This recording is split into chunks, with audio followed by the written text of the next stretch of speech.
why the price target so high, despite what you saw?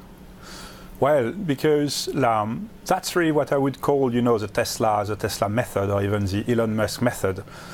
You aim for very high, and you fail on your own internal objective, and you achieve something absolutely amazing. So the reason why this factory feels like a mess is because it's very packed. There wasn't enough room to produce that many cars.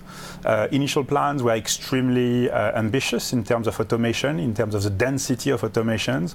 I've never seen a place with that many robots packed in that environment. And of course, like, the initial plan didn't really play out fully as planned. The company had to build a tent to add a third assembly line. The company was delayed. A lot of tasks that were initially planned to be automated ended up being manual.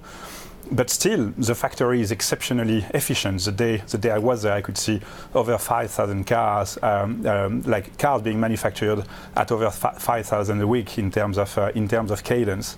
And so, exceptionally efficient.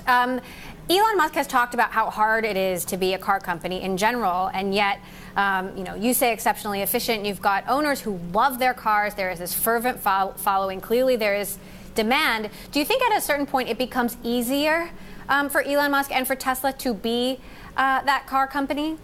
Yes, and I think this is exactly the moment at which we are today.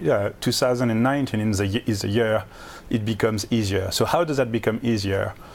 When you look at the Fremont factory manufacturing at a cadence of 5,000 cars a week, it's actually still a lot of downtime. They just need to accelerate a bit that factory to manufacture 7,000 cars a week. Then the next step for Tesla is to accelerate the ramp of their assembly lines in China. That's going to be much easier. They have learned a lot from what they've done in Fremont, and they're going to build much more efficient factories, a much more efficient factory there, and they're going to be able to ramp production there relatively rapidly.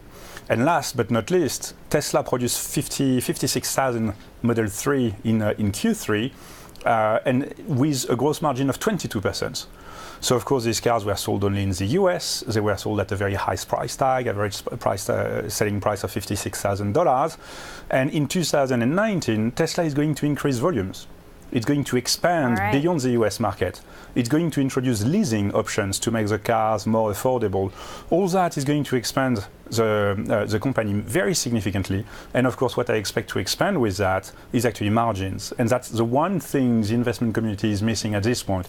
I think Tesla can be a double-digit margin operations exiting 2019.